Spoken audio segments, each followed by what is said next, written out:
இன்றைக்கி நம்ம வீட்டில் வந்து மோர் குழம்பு தான் வைக்க போகிறேன். மோர் குழம்பு என்ன போட்டு வைக்க போகிறேன்னா சவுச்சோ போட்டு மோர் குழம்பு. சவுச்சோ போட்டு தான் மோர் குழம்பு வைக்கிறேன். இது வந்து மிக்ஸி ஜாரில் வந்து அரிசியும் துவரம் பருப்பும் போட்டுக்கிறேன். ஒரு துண்டு இஞ்சி போட்டுக்கிறேன். ஒரு 4 பச்சை மிளகா, ஒரு ஸ்பூன் சீரகம். இதை போட்டு முதல்ல நம்ம நல்லா அரைச்சிடலாம். நம்மக்கிட்ட வந்து மல்லி இல்லை, அதனால் மல்லி தூள் போட்டுக்கிறேன். கொஞ்சம்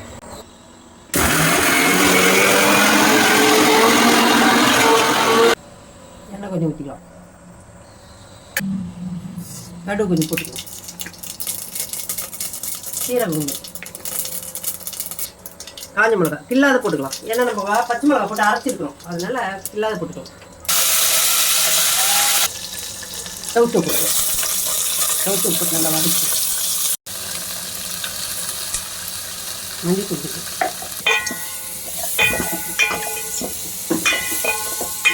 இந்த காய் வேகத்துக்கு கொஞ்சம் தண்ணி ஊற்றிக்கலாம். தண்ணி ஊற்றி கொஞ்ச நேரம் காய் வேகட்டும். ஒரு அரை வேக்காடு வரட்டும். அப்புறமா அதை அரைச்சி விட்டு சாந்து ஊற்றிக்கலாம். இந்த சவுச்சோ வந்துக்கினே இருக்கட்டும். அதுக்குள்ளே நம்ம தயிர் அடித்து எடுத்துக்கலாம்.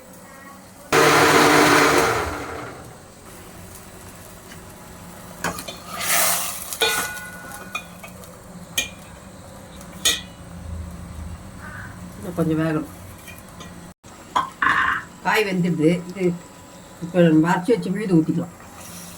சூப்பராக இருக்குங்க. இப்படி வச்சோம்னா மீன் குழம்பு தான் ஒன்று இருக்குது. ஏன்னா மீன் குழம்பு வச்சு வச்சு பழகி போச்சு. மோர் குழம்பு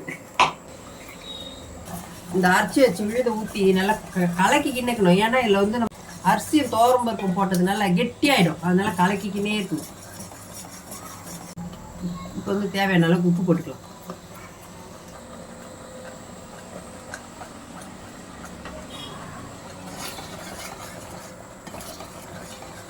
இப்போ நம்ம அரைச்சி ஊற்றுறது எல்லாம் சூப்பராக வந்து போச்சு.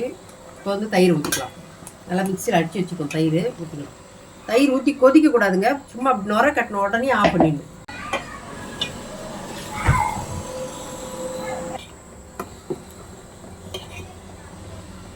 உப்பு காரம்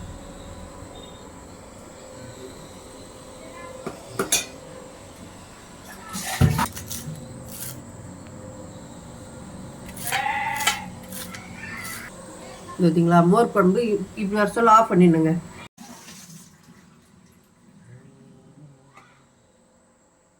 நம்ம வச்சு மோர் குழம்பு எப்படி இருக்குதுன்னு கமெண்ட்ல சொல்லுங்க. பிடிச்சிருந்தா லைக் பண்ணுங்க, ஷேர் பண்ணுங்க, கமெண்ட் பண்ணுங்க. பாய்.